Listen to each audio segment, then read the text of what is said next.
Hello friends, பூங்காற்று திரும்புமா என்ற எபிசோட்டில் என்ன நடக்கலாம் அப்படிங்கிறத பற்றி பார்க்கலாம். இன்றைக்கான எபிசோட் அதிரடியான எமோஷனல் எபிசோட் அப்படின்னே சொல்லலாம். பட்டு சேலை நெய்யறது சம்மந்தமாக போட்டி நடக்குது. அதில் குமரனும் ஆனந்தியும் கலந்துக்கிறாங்க. நடுவராக வீரா வந்திருக்கிறத பார்த்து ஆனந்தி ரொம்ப பதட்டமாக இருக்காங்க. பதட்டமாக இருக்க ஆனந்தியை குணவதி பேசி சமாதானப்படுத்துகிறாங்க. இப்போ வீராவை அங்கே போட்டி நடத்துகிறவங்க பேச சொல்லும்போது அவரை பற்றி இருக்கக்கூடிய விஷயங்கள்லாம் பேசுகிறாங்க.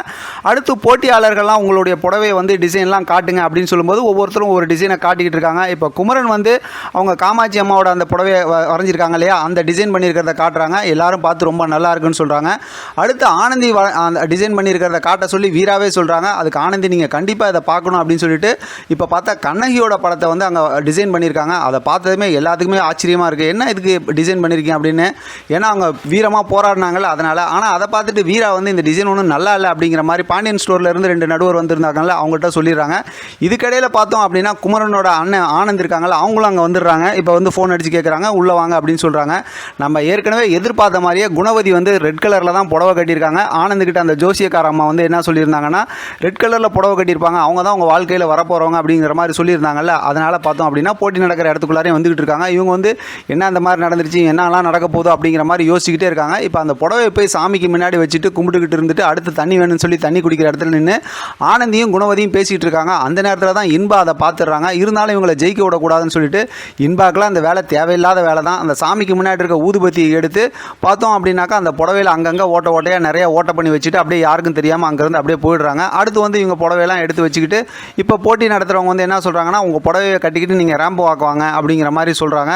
இப்போ ஆனந்தி குணவதியை போக சொல்கிறாங்க. குணவதி ஆனந்தி நீயே போய்ட்டு அப்படின்னு சொல்கிறாங்க. அப்புறம் அடுத்து இவங்க புடவையை எடுத்து விரித்து பார்த்தா அதில் அங்கங்கே நெருப்பு போட்டு அந்த ஓட்டையாக இருக்குது. ஏன்னா அதான் இன்பா ஓட்டை பண்ணி வச்சுட்டாங்கல்ல, அதனால் ஓட்டையாக இருக்குது. இன்னும் எவ்வளோ நேரம் இருக்குது டைம் அப்படிங்கிற மாதிரி இப்போ ஆனந்தி கேட்குறாங்க.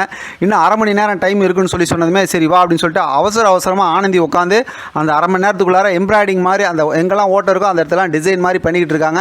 அதுக்குள்ளார இங்கே போட்டியில் பார்த்தோம்னா ஒவ்வொருத்தராக அவங்களோட டிசைனை காட்டிட்டு போய்கிட்டு இருக்காங்க. அடுத்து ஆனந்தியை கூப்பிட போகிறாங்க. அப்போ தான் பார்த்தோம்னா கரெக்டாக எபிசோட் இன்றைக்கான எபிசோட் முடிச்சிருக்காங்க. நாளைக்கான எபிசோடில் இவங்க பண்ண இந்த எம்ப்ராய்டிங்கால் இன்னுமே சூப்பராக இருக்க போகுது. அதனால் கண்டிப்பாக இவங்களுக்கு நிறைய மார்க் கிடைக்கும் அப்படிங்கிற மாதிரி தான் யோசிக்க தோணுது. ஆனால் இந்த போட்டியில் ஜெயிக்க போகிறது யார், குமரனா இல்லை ஆனந்தியா அப்படிங்கிற மாதிரி கொஞ்சம் டவுட்டாக தான் இருக்குது. ஏன்னா இந்த இடத்துல வீரா உட்காந்துருக்கிறதுனால ஆனந்தியை ஜெயிக்க விட மாட்டாங்களோ அப்படிங்கிற மாதிரியும் யோசிக்க தோணுது.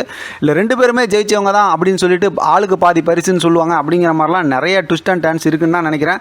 ஸ்டோரி என்னமோ ரொம்ப இன்ட்ரெஸ்டிங்காக தான் கொண்டு போய்கிட்டு இருக்காங்க. இன்னும் கொஞ்சம் ஸ்பீடாக இருந்தால் நல்லாயிருக்கும்னு நான் நினைக்கிறேன். வெயிட் பண்ணி பார்க்கலாம் என்ன நடக்குதுன்னு. கண்டிப்பாக இன்றைக்கி சூப்பரான ஒரு ப்ரோமோ வரும் இது சம்மந்தமாக.